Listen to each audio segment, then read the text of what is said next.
Throw swing. There it is. Get out. Get out. Hit number 4192. Swing on a miss. And Tom Browning has pitched a perfect game. And a high fly ball. Center field. He hit it a ton. It's gone. And the 2010 Central Division Championship belongs to the Cincinnati Reds. And Homer Bailey has pitched a no-hitter. You're listening to the Redlegs Radio Report with Jason and Todd on Bowling Green's home of the Reds, ESPN Radio. Good Saturday morning to you, Reds fans. Jason Harbison here of the Redlegs Radio Report. Shouting out there to everyone listening online, especially, well, of course, also if you're out listening today running some errands. I know there's a lot of things going on here in Bowling Green and Southern Kentucky. For one, I'm not going to give out my address, but my neighborhood and all of the surrounding neighborhoods around me are having a neighborhood yard sale. And I never thought that I'd ever get in a traffic jam coming in as early as I do coming into the station on a Saturday morning. But today was that day, ladies and gentlemen. So, anyway, safe travels for everybody that's out there trying to get these bargains from a lot of my neighbors, I guess. So, I don't know. But anyway, we are on ESPN 102.7 FM, of course, also 1450 AM. You can listen to us online, ESPNradio1027.com. Give us a call a little bit later, 270-782-1945. That's 270-782-1945. You notice that my good buddy Todd Smith's not with us today. Of course, if you've listened to the show or seen any of our tweets or any of our Facebook posts, Todd's had a lot of family issues, some deaths in his family, so he's TCB today, taking care of business. Of course, he was in last week, and if you know Todd as well as I do, he's one of those guys that tries to get back to normalcy, and that's why he was here last week with us, despite all of the bad things that happened to he and his family. But a lot of people have reached out to him with prayers and happy thoughts, as they say. So more continued thoughts and prayers go out to Todd, of course. So anyway, today, the show, even without Todd, I did take a picture of Mustachio, the 96 hits, and also the Cincinnati Reds gnome on the mic today. So he's been helping me out. I know that's Cameron Coates, one of our brothers in crime, so to speak. Pope Cameron, who came in here a couple weeks back, actually our first show of this season, our 8th year back, and he dressed up as the Pope and brought Mustachio, the gnome, back to the studio, so that's one of Cameron's favorite. You can hear Cameron over on our sister station at 106.3 WOVO. But today's show, we've got a big show. Amanda Brenneman's coming on to talk about A Night of Their Own, which is coming up on May 30th. We've had her on every year. It's a great guest to come on, and oh, by the way, she's married to somebody important. Not that Amanda's not important, but she'll be coming on a little bit later. Night of Their Own is a really cool thing that the Reds do. It's something that they started a couple years back where it's an off night for the Reds in the middle of the season. And this year it actually snuck up on us really quick because normally it's in, I think, June or July, but this year they have it on the 30th of May.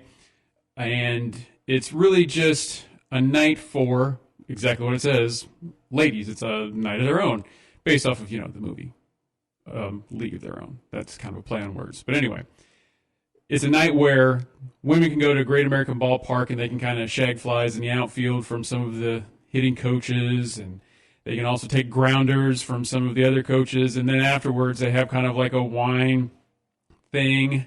And I don't know, I'm really butchering this, but I'm sure Amanda can go into more detail about this. But she does say every year that Marty really enjoys it.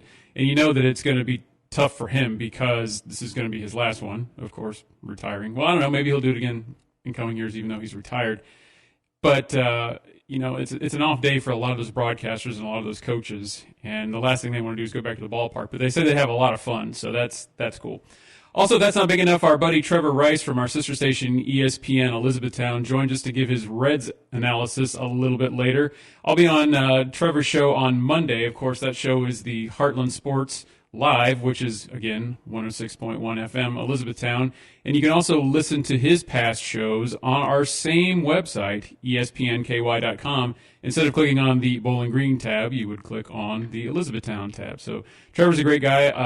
We were joking offline that perhaps any question I ask him today, he can just go back and listen to the recording, and he can ask it back to me on Monday. But anyway, I've been on Trevor's show many times. He's a great, great guy. He's one of those Swiss Army knives. He's kind of like our buddy Brian Webb. He knows a lot about many things in sports, whereas Todd and I are basically just confined to Reds baseball and really just baseball. And then we are scratch kind of know-it-allers.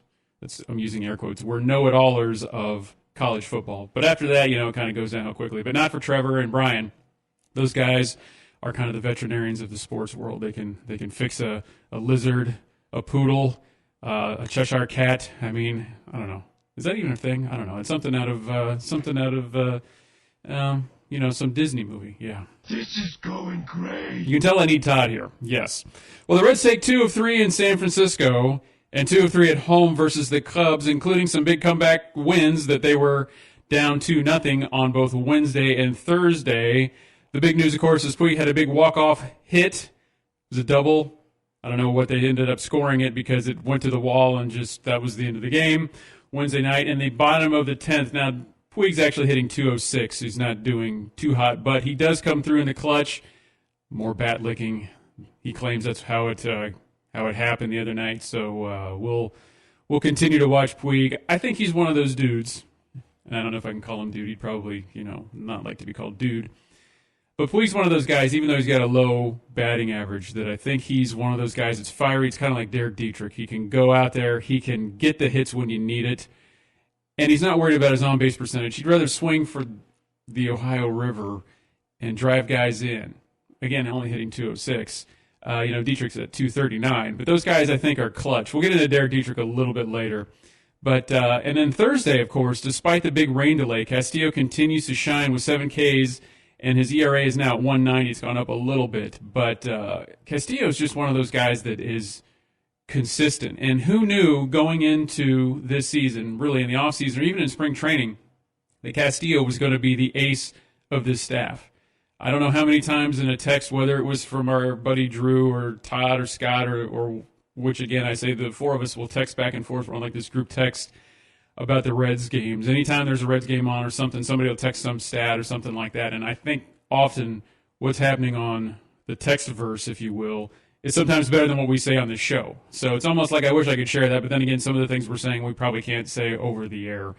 So we said, really, that there's a bunch of number 4 starters on this team. I think Drew and Todd were saying that a lot of these guys, it's like, well, if they're on any other team, they'd be like a number 4 starter. They wouldn't even be in the top 1, 2, 3 of their rotation, the starting rotation for these teams. We were so wrong on that. I mean, these guys are going out there and they are flat getting it done. It's just amazing to me that the Reds have the best ERA for the entire pitching staff in the NL going into last night. I'm not sure if last night with what happened to Disco, if that balloons it any. But the entire pitching staff in the NL at 332, that's the first place in all of the NL. And then Tampa is in first place in all of Major League Baseball with 282. So that's our good buddy Garrett Browning's team. But nothing to sneeze at on either side of that equation there for the NL or the AL. So definitely surprising. Of course, I did mention that Disco got knocked around a little bit last night. Only 4 innings with 4 earned runs last night, losing 6-0. And that's actually the highest margin of defeat that the Reds have had. The Dodgers bats just came alive. And Disco started out really well. That first inning, he pitched 7 total pitches. That was it. I mean, the guys were swinging at like the first pitch. And then he came out and he gave up that big home run, then a double, then some hard singles and some hard outs. So it's, Disco is one of those guys that I don't want to say needs to turn it around, but he has his ups and his downs. Last night was obviously one of his down times.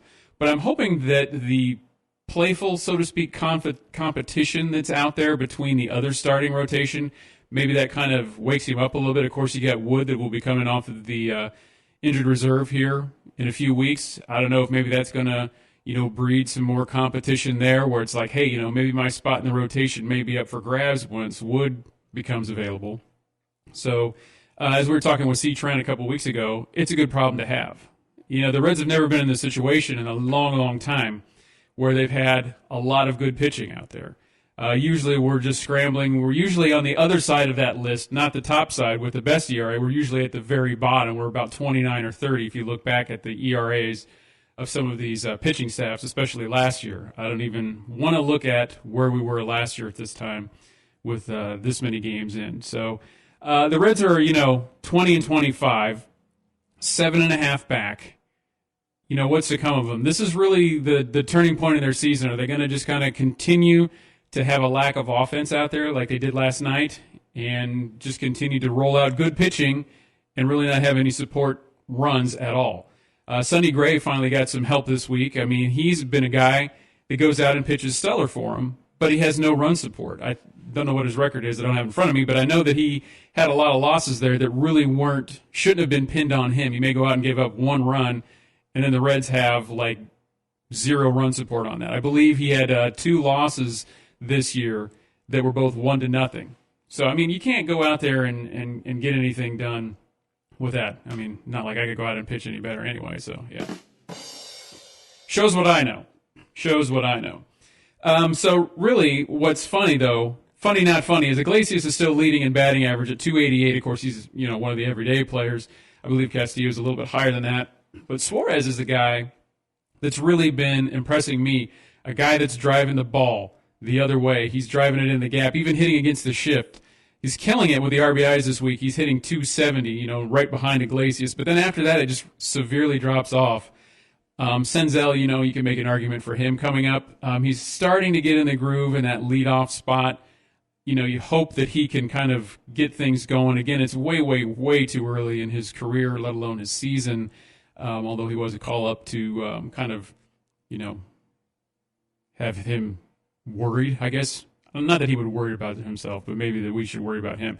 Hitting .237 with 3 home runs and 7 RBIs. So Senzel's a guy that I really, there's a lot of speculation about should he be called up, should he be put in center field, should he be playing shortstop, should he be playing third base, where should this guy play?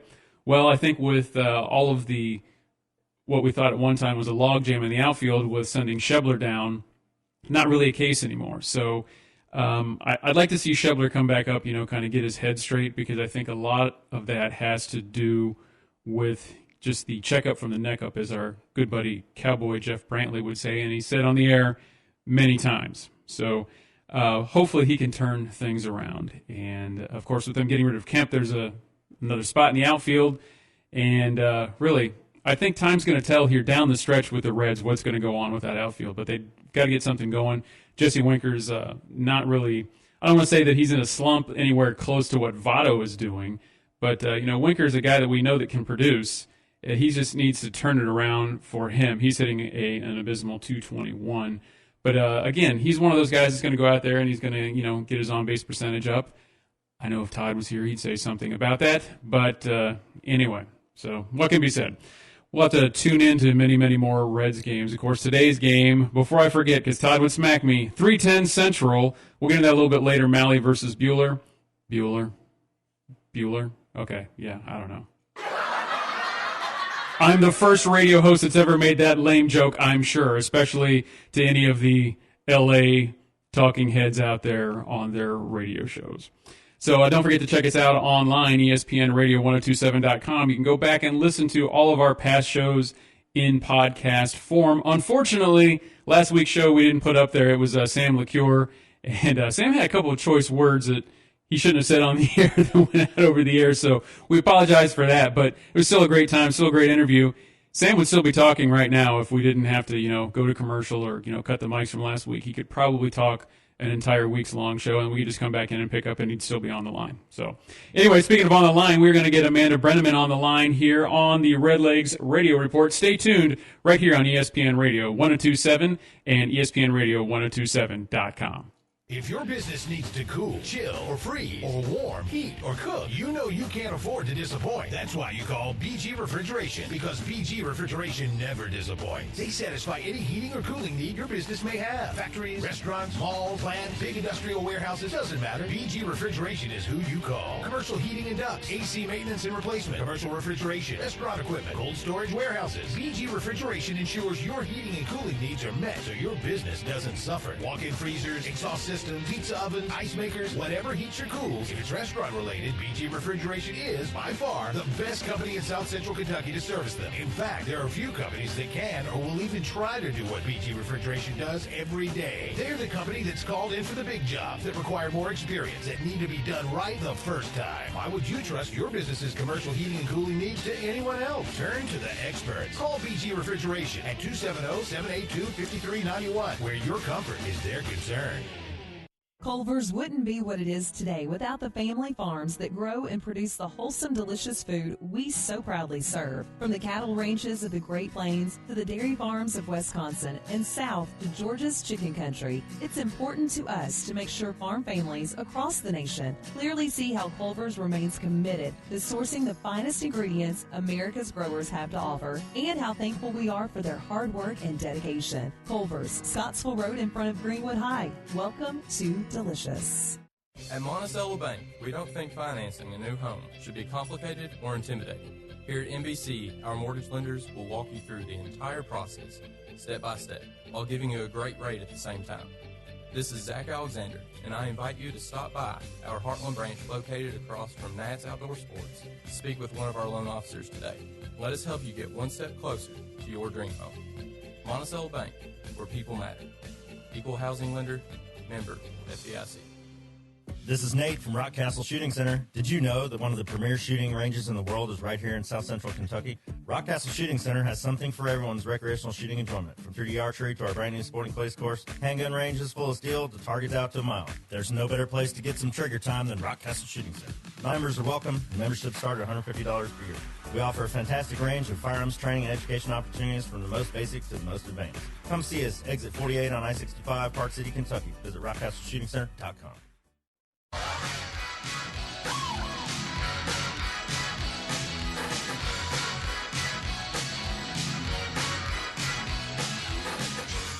Welcome back to the Redlegs Radio Report. Jason Harbison here with you on this beautiful Saturday morning in Bowling Green and Southern Kentucky area. Good buddy Todd Smith still off again. Thanks for all the continued prayers and support for him. Now our guest today is here to talk about the Reds Ladies Night, a night of their own on Thursday, May the 30th from 5 to 9:30 p.m. Eastern. Of course, Eastern because we're on Central. Make a note of that. At Great American Ballpark. She's a grad of Marshall University, and she's a Hall of Famer in our book, married to another Hall of Famer. Please welcome, friend of the show, Amanda Brenneman. Amanda, how you doing? I'm great, Jason. How are you? Doing well. I noticed, I don't know if you noticed or not, but we had a little Prince for you coming back from the commercial. I heard it. Yeah. You know I'm a fan, and I always approve of any time Prince precedes me. Well, I didn't want to be on the nose and play like Boston's Amanda or like, girls just want to have fun. I didn't want to do anything like that campy, so I figured, no, let's go with the tried and true. Let's go crazy. Yeah. Always works. Okay, that's good. That's always great. So, Amanda, really, we've heard from many ladies in the Bowling Green area here how much they love a night of their own. So give us kind of a 30,000 feet description of what it's all about. Well, you can spend in Cincinnati, in my opinion, and it's only for the ladies out there. We make all the gentlemen jealous because they would love to be able to do what these gals get to do, which is come to the ballpark, eat, drink with their friends, or people that they don't know. You are more than welcome to come by yourself. You'll meet lots of like-minded women, get to chat with new Reds manager David Bell, his coaches. Of course, Marty and probably Tom will be there. I know it sometimes rotates. Maybe Jeff Brantley or maybe all three will be there. So you get to talk to those kind of guys.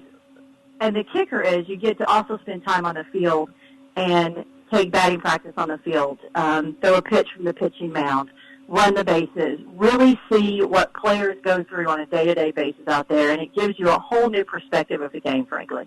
Yeah, it really does, and that's the reason. And it kind of snuck up on us this year because I believe it's actually been later in the season, and we got the kind of the media announcement, if you will, earlier this week. And I'm like, oh my gosh, we got to get Amanda. I don't know if I was like really frantic because I'm like, we have to have her on. People love it when she comes on every year, and it's coming up here before we know it, and it snuck up on us.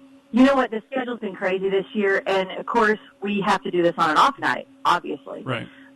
And I have to tell you, that alone, to give up an off night at home, which is frankly really rare, the first 6 weeks of this baseball season, we've spent more time on the West Coast, I think, than we have in Cincinnati. So to give up an off night at home this early in the year shows you just how committed the Reds are to this, and frankly how committed the coaches and the broadcasters are. Because I can tell you from firsthand experience, when Marty was first asked to do this 6 years ago, he was kind of like, ugh, really? An off night? I have to go down to the ballpark and be there for 6 hours? But it's one of our favorite nights of the year now. So it's just a great experience. We look forward to it every year. And while it's early this year, maybe it won't be so hot, right? True. That's very true. And you said in years past, too, that maybe not wear your high heels, kind of wear your tennis shoes or whatever, because, you're going to be kind of shagging fly balls in the outfield and also taking some grounders, too, which some of the ladies really love. Well, and for me, I get dressed up enough to be able to have a night out where I don't have to wear a dress or heels or something like that makes me really happy. So by all means, come in your gym shoes. My dog's barking. I apologize. She would like to go probably too. But it's super casual. Wear your Reds gear. Wear your tennis shoes. And also, I want to make note that if you're not physically able or don't feel capable of doing those kind of things, there's loads of things to do if you don't want to get out there and actually get physically active. You can watch, you can interact with other folks. It's just a great night regardless. So I gotta get personal here with you, Amanda.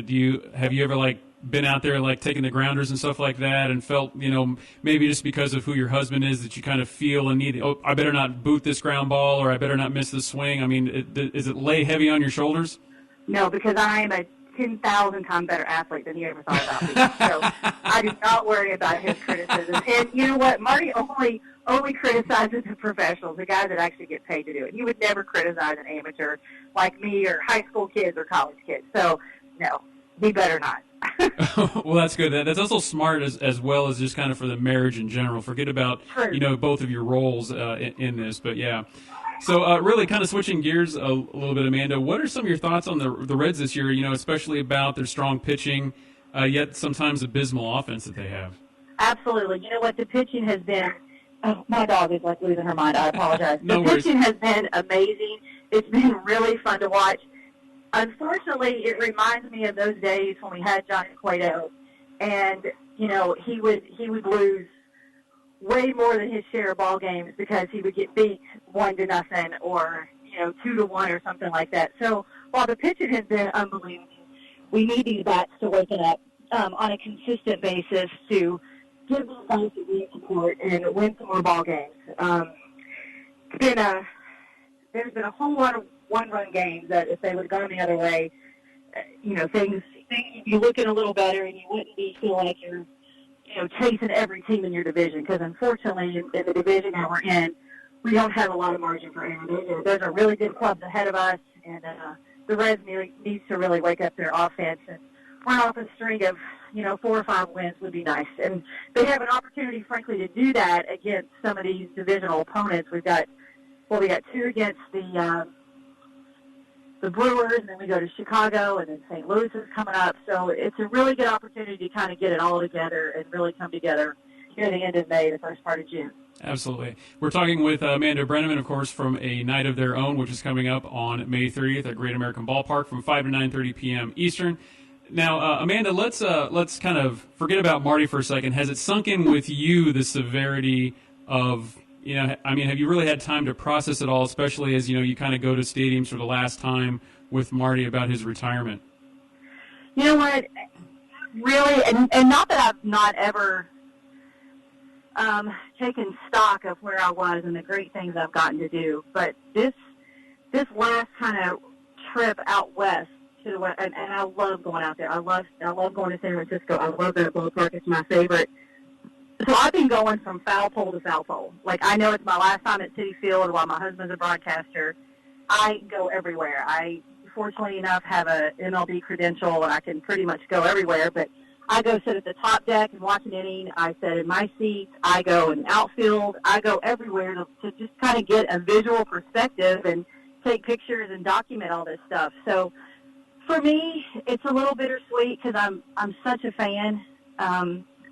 And while I can still go to the ballparks, obviously, after he retires, I can't sit in the ballpark with my earbuds in and listen to my husband call a game, who I think nobody does it better than he does.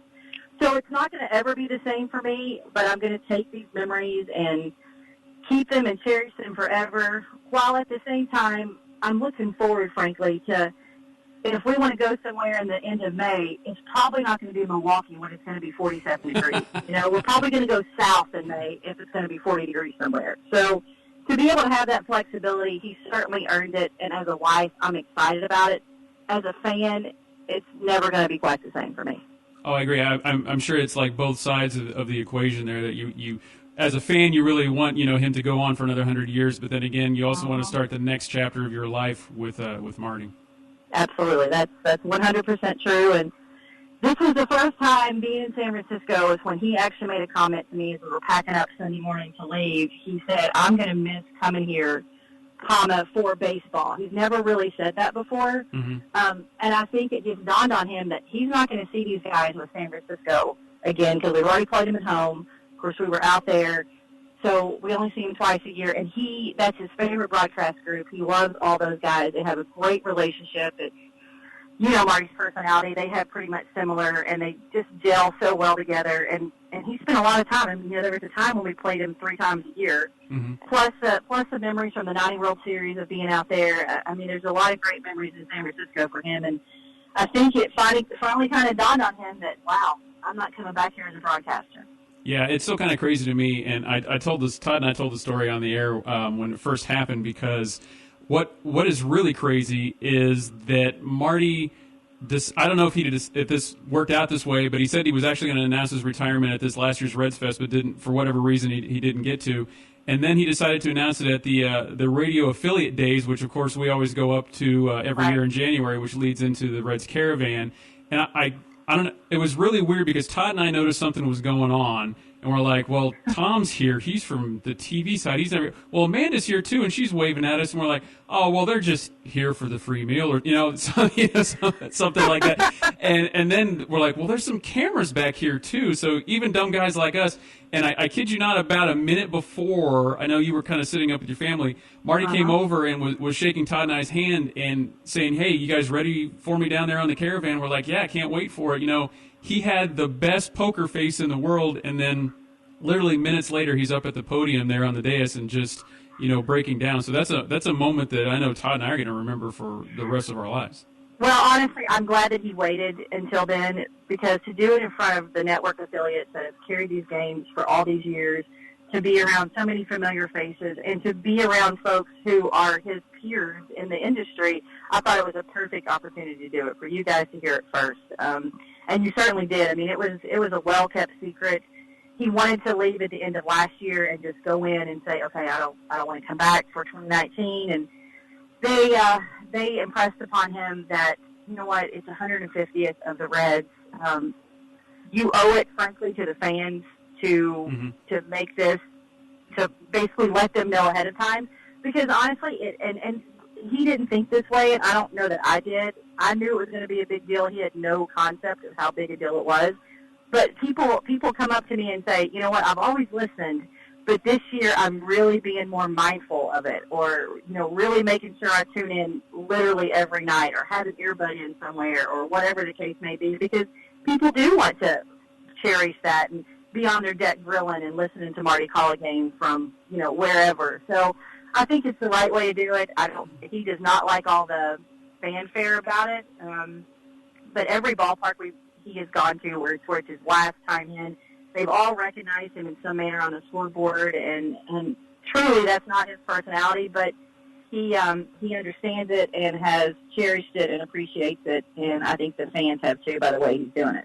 Well, I can back you up on those sentiments because, as you know, we've had Marty every year on stage at the Reds Fest, and usually one of the last questions that Todd and I always ask him are, hey, how many more years you got in this? And he says, well, I'll go as long as they want me, but I'll tell you this, I'm not going to have any big pomp and circumstance, a big farewell tour or anything like that. So that was his kind of MO for many years, that he didn't want all this pomp and circumstance, because that's really not the guy Marty is.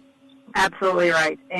But he's embraced it. He's going to go right along with it and appreciate every single accolade that he's given over the next couple months before we hang this up.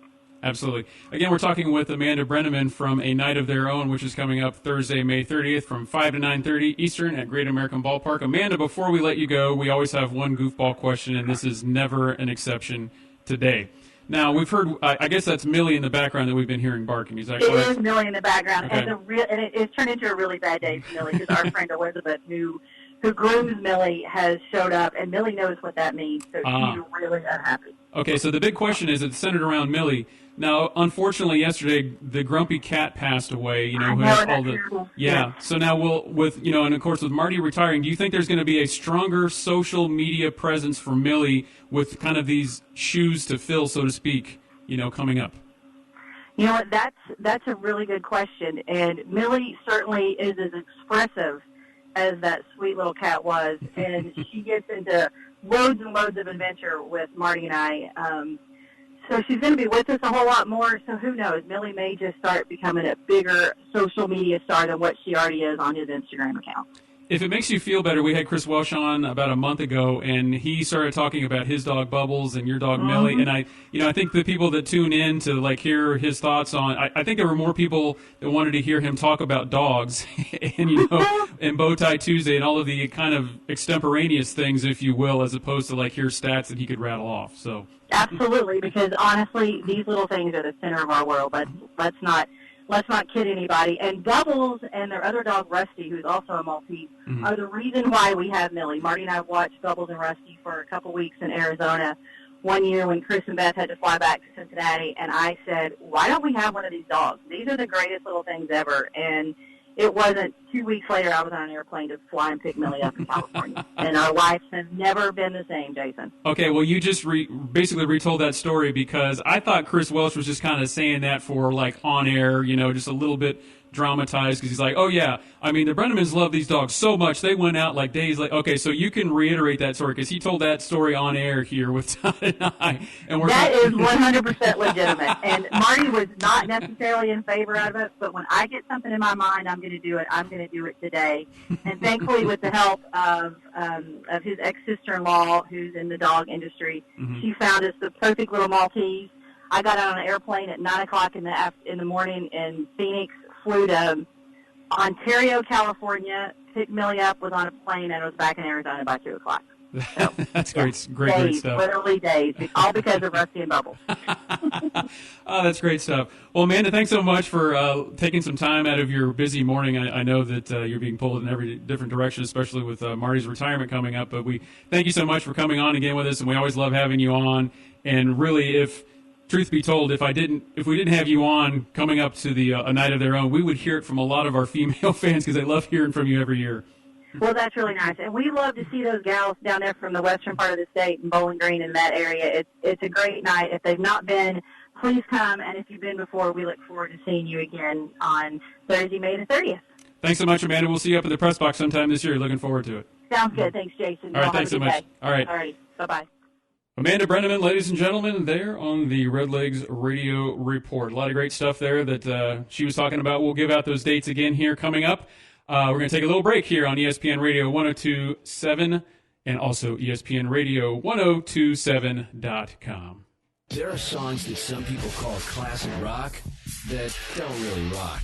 105.3 The Point doesn't play those. Classic rock that really rocks sounds like this.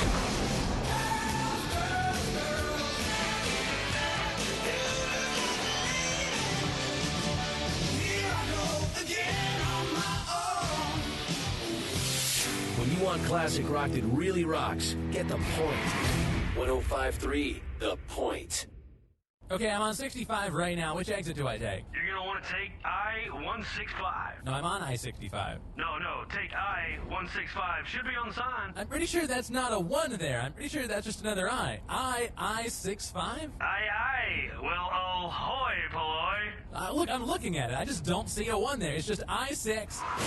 Suffering from post-natural confusion? See Gary Force Paint and Body Shop. iCar Gold Shop, certified with a lifetime warranty. 311 Vanderbilt Drive behind the Scottsville Road Post Office. This is a Morgan & Morgan consumer message. I'm John Morgan of Morgan & Morgan. An accident takes seconds to occur. Then what should take a great deal of time and research sometimes only takes a day. What lawyer should I hire? Sometimes the firm you hire does many things: bankruptcy, immigration, criminal defense, right there on their website. Would you hire a pediatrician to do your heart surgery? Of course not. This will be a life-changing decision, and all lawyers are not the same. Our firm is an open book. You know us by over 30 years of reputation. If you want to know what a case like yours may be worth, visit forthepeople.com and look at the offers made and verdicts returned by juries for cases like yours. Hundreds of them. The proof is in the pudding. Your lawyer may have never been to court, or rarely. And listen, just because you hired the wrong firm in a rush days after your accident doesn't mean you can't fire them before it's too late. Look before you leap.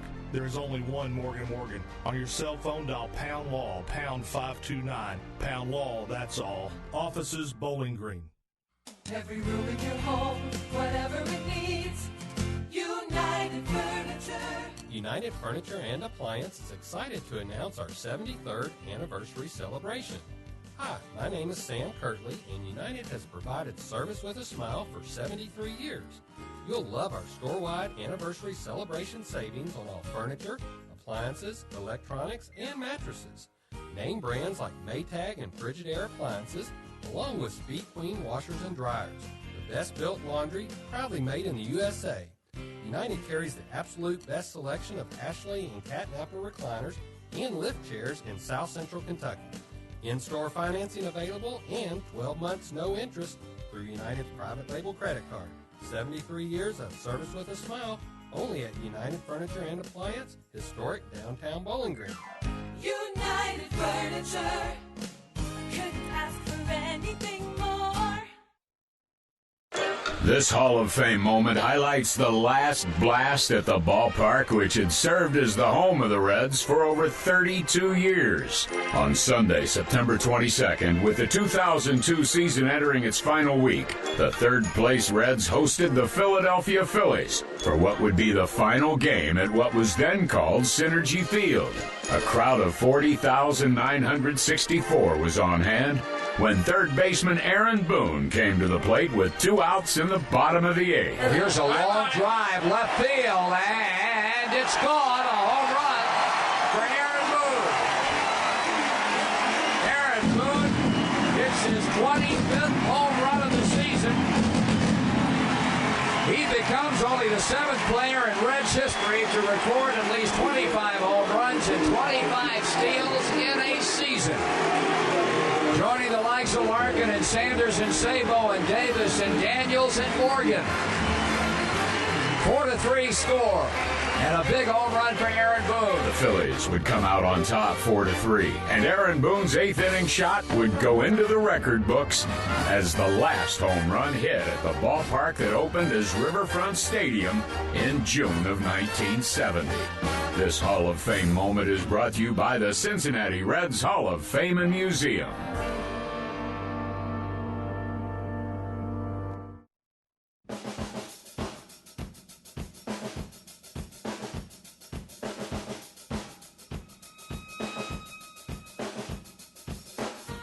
Welcome back to the Redlegs Radio Report. Jason Harbison with you here on this beautiful, soon-to-be really, really hot Saturday, Bowling Green, Kentucky. ESPN 102.7 FM and also 1450 AM. And also ESPN Radio 1027.com. You can go on there and listen to all of our past shows available in podcast form and also on iTunes. If you just go on iTunes and type in Redlegs Radio Report, you can get that little subscription there, and it comes right to your, essentially, inbox in iTunes. Now, speaking of all of those websites there, our next guest is from our sister station, ESPN 106.1 FM, Elizabethtown. You can hear him Monday nights from 5 to 6 p.m. Eastern on Heartland Sports Live, and also hear his past shows on the same website, ESPNKY.com. You just click on the Elizabethtown side of the website. Please welcome our good buddy Trevor Rice. Trevor, what's going on, sir? Hey, you talking about it being hot. Man, I can confirm. I just came from outside. It is definitely warm out there, and we're not even to the middle part of the day yet. So I'm just thankful. We have a big remote going on today up here, and I'm supposed to be inside running boards and such. I'm thankful to be in here instead of out there. I can concur. We got the air conditioning blasting here in the studio, as well, Trevor. So, and also don't spoil it for us because you're an hour ahead of us on Eastern time, whatever happens with the weather. So we're going to act surprised, okay? Oh, okay. Yeah, it's kind of weird how that works in Kentucky because the line just kind of like goes at an angle. Mm-hmm. Like, it doesn't even make any sense. There's people east of where we are here in E-Town who are in the central time zone while we're in the eastern time zone. That doesn't make any sense to me. I've never understood that either. I know we're going to talk about Reds, but I'm deviating a little bit. We'll go up around that area sometimes to like do some canoeing and kayaking, and it's weird because like some of the people that will drop us off, they'll be like, okay, be sure to watch your clocks because we're on fast time, not slow time, which is a nice way of saying Eastern versus Central. So it's just really weird where that timeline is. Yeah, and I'm used to living in places where there's just one time zone. This is the first state I've lived in where there's multiple, and the fact that the line is even at an angle where geographically it doesn't even make sense sometimes which time zone you're in.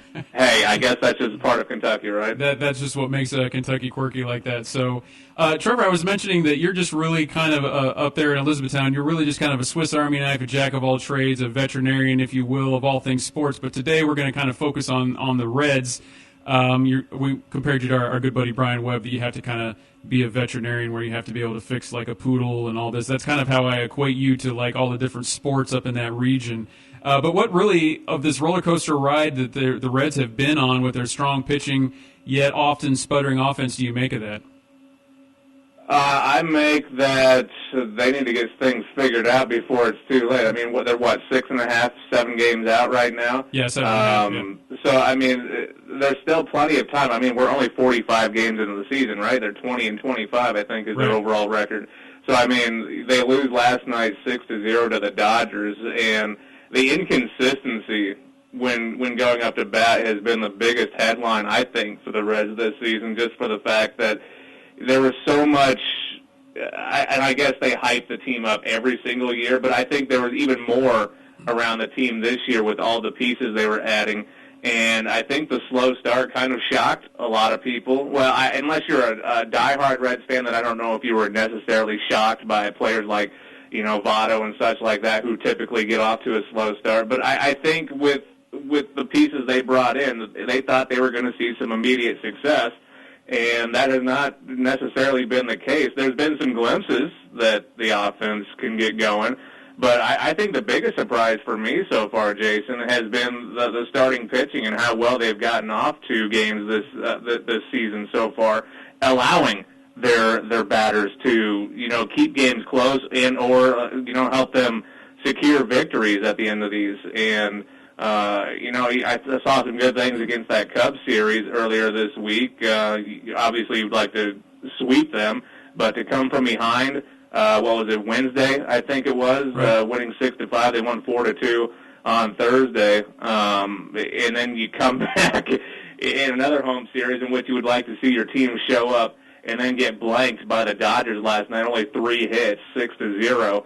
It's not a good feeling if you're a fan heading into Great American Ballpark today, or this afternoon, I should say, when the Reds play the Dodgers in Game 2. Yeah, it's funny, not funny that you mentioned that, but we were talking about on air earlier that we were saying before the season started, even in spring training, that the Reds really had a bunch of like 3 and 4 starters. We just figured, these are guys that we picked up off the scrap heap of maybe the free agent market. But if you look at their numbers now, they're leading all of the NL with 332. That's every pitcher in the staff. That's their average. That's not just counting how great their starting pitching is. And there was sometimes some question, of course, out of the bullpen, what was happening there. They got off to a rocky start, and guys like Lorenzen have really turned it around. So, I mean, you're exactly right that I think it's been shocking almost what the starting pitching has done, as well as the guys out of the bullpen. Yeah, and I'm still waiting to see what happens. I've heard that Scooter Gennett is possibly getting back into the flow of things slowly. Mm-hmm. I would like to see him back in the lineup because I feel like offensively they could use his. Let's be honest, he was one of the more consistent guys getting on base and connecting with the ball last year, and they could really use somebody like him right now. But you mentioned these young guys that have come in. Nick Senzel has been he's been great. another guy who everybody is loving right now is Derek Dietrich, who is he's animated before the game. We were up at Great American Ballpark when the bee swarm impacted the game, and he was out there dressed, acting like he was trying to terminate the problem. But yeah, he's just very animated. I can see why fans love the guy, because he's very into the game, but at the same time, he knows how to have fun as well. So I definitely can understand why people love him. And Yasiel Puig, coming in this year, has pretty much, I thought Joey Votto was the guy, and then Yasiel Puig comes in, and it seems like he's almost taken over as kind of the face of that team ever since that brawl with the Pirates earlier this year. Yeah, I would agree with that it's guys like Puig and Dietrich, like you were saying, that are, although they're not tearing it up right now in batting average, I believe Dietrich's about 239, and Puig is, Puig's in the low 200s as well. But I mean, those are guys that just go out there and they look like they're having fun, and I think that goes a long way, and that translates to fans. And you were mentioning about the bees when you guys were up there in the affiliate suite, when Dietrich goes out there in kind of the makeshift beekeeper uniform. He was actually on, I think it was MLB TV this week. He was showing off his juggling skills. Yeah, I had no idea he could do that either. Like, that, is there anything that man cannot do? Yeah, exactly. I mean, and somebody, I tweeted that out, and somebody even said, I think he's like dating like a hot model or a tennis player as well, too. So he's got like everything going in every aspect of his life, I guess.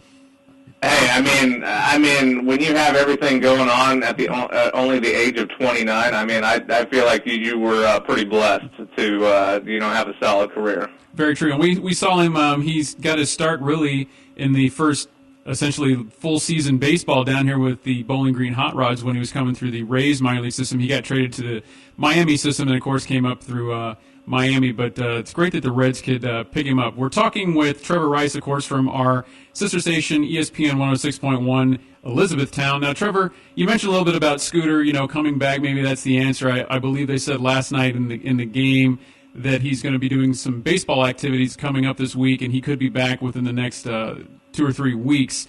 Do you think him coming back is the answer to get this offense going, or is there really some other big bat out there that maybe they can trade for? I don't think he is the answer, but I think he is, he's a glimpse of hope, I guess you could say.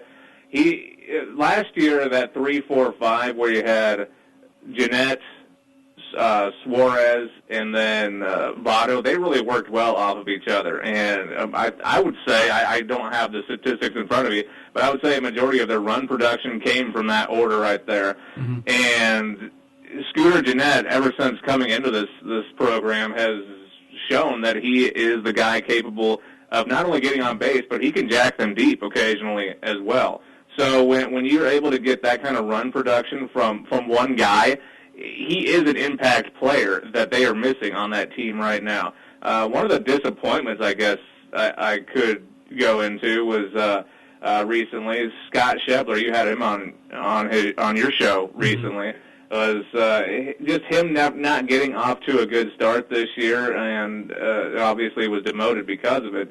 But I'd say that was my one disappointment. I'm an Iowa guy, so I kind of support the Iowa guys, and I was just sad to see him not excel this season and kind of get demoted. But I heard he was doing good ever since getting demoted. Yeah, he's actually doing really well in AAA. Well, just up the road from you there in Louisville for the Bats.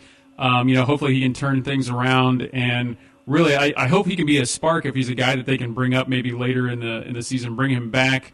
Maybe put a fire in that outfield, because you're right. I mean, he was a guy in years past that was just kind of one of those guys. And Marty has even said on our show and other shows as well that he just loves Scott Schebler. He was the best outfielder that they had the past couple of years. But to see him kind of go down the way he did, and maybe going back to what Cowboy would say, it's more of a mental game, the old checkup from the neck up kind of thing, that maybe that was kind of weighing on him a little more than the actual physical part of the game.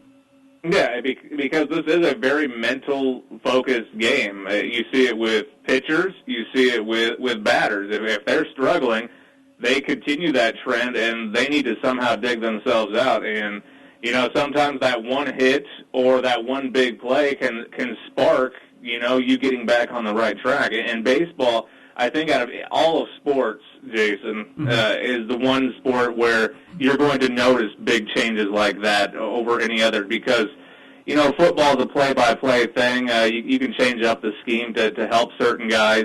Basketball the same way. If you're having an off night, well, somebody else on the floor can light it up that on any given, evening and have a good performance. Baseball, if you're struggling, it's a very unforgiving sport for the most part.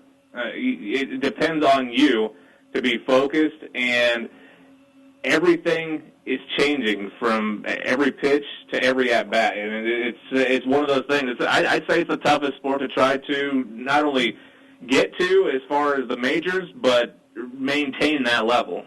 Yeah, I mean, that's a great analogy, Trevor. I mean, I never really looked at it that way, but you're exactly right. Even though it's really a team-oriented game, it's obviously on the individual, because if you look at football, it's like, well, the quarterback got sacked because of these 10 reasons of things that happen. But if you're not hitting, it's squarely on your shoulders, regardless of who's on base at the time or if there's nobody up and you hit a solo home run. I mean, it's got to weigh on you mentally. And, I mean, you could also look, too, at Votto. You were talking about Votto's slow start. He's hitting, 216 right now, and that could be a whole mental thing for him because obviously, he can do it, but he's just struggled so much, and the fan base is going to start turning on him, especially with the money he's making. So that's something that's, I think, of concern, especially as a Reds fan.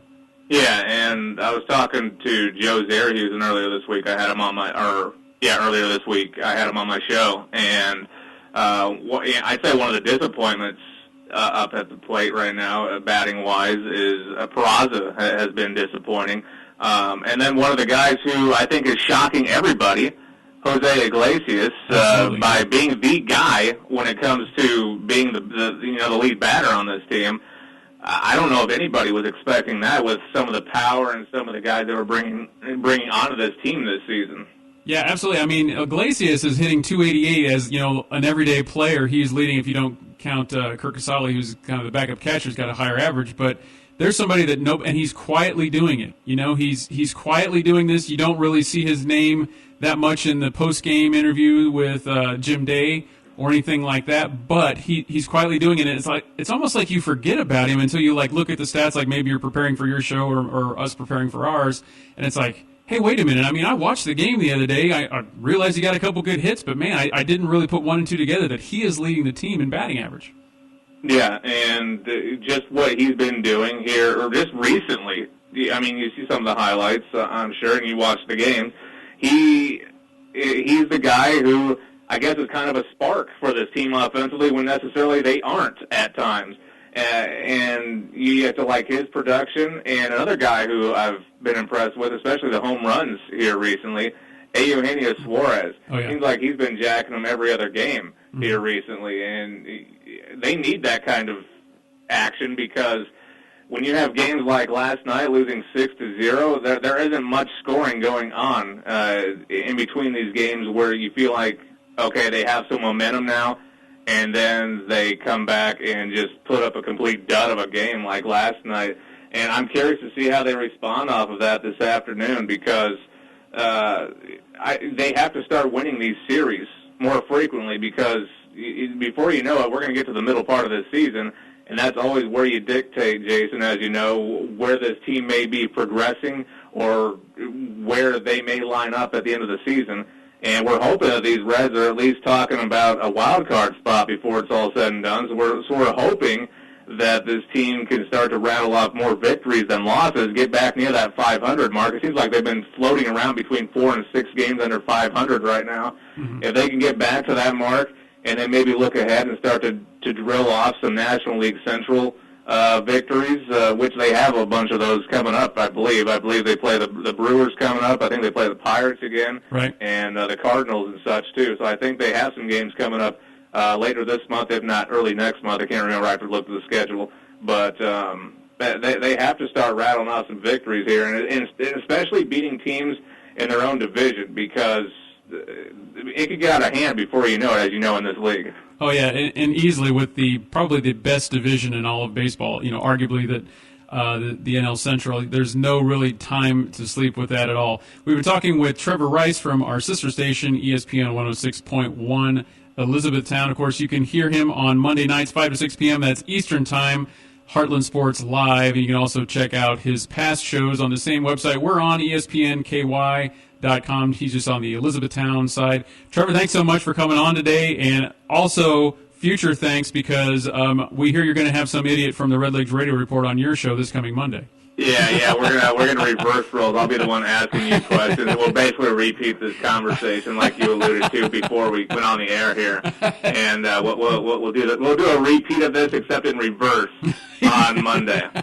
Exactly. And if you like our show, you can also listen to Trevor's show, because there's like I said, he's a jack of all trades with sports, and he did have Joseph Hughes on this past week. He's had Marty on. He's had Cowboy. He's had a lot of the same people that we've had on.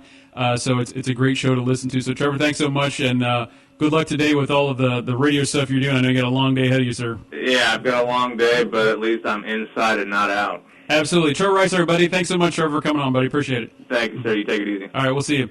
So that's Trevor up in our wonderful E-Town sister station. Always love talking to him. He's such a great guy, and I'll say this now that he's off the phone with us, that he really is one of those jack-of-all-trade guys that he can just rattle off all kinds of stuff. And I can tell that he wasn't like near a computer or anything like that, but he could still kind of rattle off stats, and kind of like our buddy Scott Stats, you know. Scott Stats.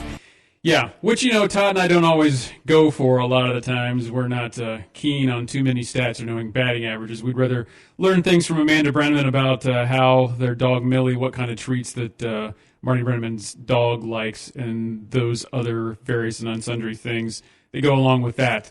Speaking of kind of crazy things that happened this week, did you guys see last night where Suarez, of course, was trolling a young fan? He goes over for a foul ball over near the left field line, and there's a young fan wearing a Dodgers jersey. He's got a Dodgers hat on. He's kind of just hanging out there, you know, got his hands up in the air trying to catch that foul ball. It actually goes a couple of rows deep. Suarez takes the kid's hat off and kind of steals it, you know, pretends to like crush it up. He doesn't do anything to it, but then ends up throwing it back to his dad.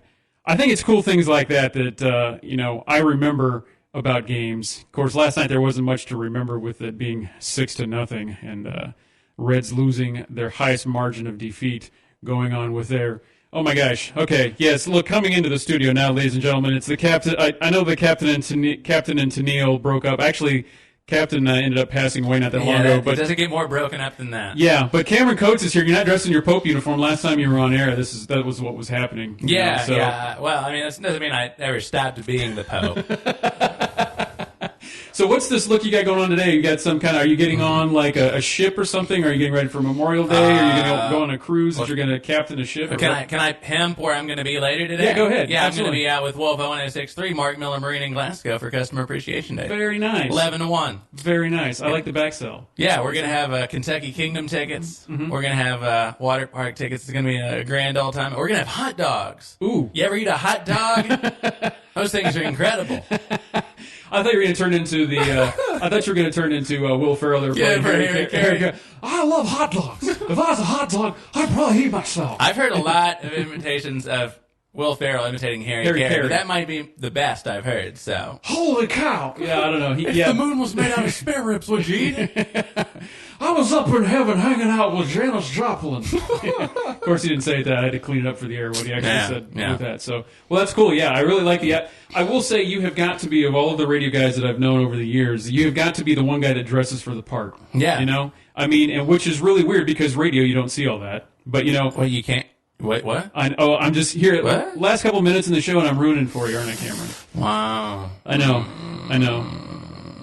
Yeah, but I mean, you've got a big presence on Instagram and Twitter and all those other places, true. So people can see, you know, your outfits and all that. See, that's what if I dress ridiculous and for the part outside of that, then when everybody sees me, then when they just think I'm on the air, they think, oh, he's probably wearing like a Carmen Miranda hat or something today. True. So yeah, really, the more ridiculous the mental image, the better radio. True. So, yeah. And you had that coat on a couple weeks ago that you looked like something from Mad Men. Although I thought, and this is kind of a radio callback from way before you were born.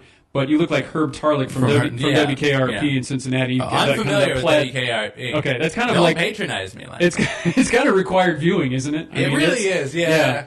Yeah, and that's how I explain my job, Mhm. like especially to like my parents, because they're just like, oh, you know what it's like. I'm like, WKRP. It's literally exactly like that. Yeah, I got the music bed here playing for you. You didn't think I'd have that queued up that quick there. I've heard it. Well, this is a show on the radio about Cincinnati's baseball. True. Team, We've got songs queued up and about. I've seen yeah. you wear the shirt. You have a shirt. I do have a shirt. Very yes. jealous of that shirt. Oh, so. okay. Well, maybe I'll let you borrow it sometime. Well, we got to shut the show down. Thanks so much, Cameron, for coming in here and always providing some comedy that is well needed with Todd being out this week. So we're actually off next week, ladies and gentlemen, but tune in to ESPNRadio1027.com for all the other great shows around here, as well as our past shows where you can get them in podcast form. Thanks for listening, everybody. This copyrighted broadcast is presented by authority of the Cincinnati Reds and may not be reproduced or retransmitted in any form.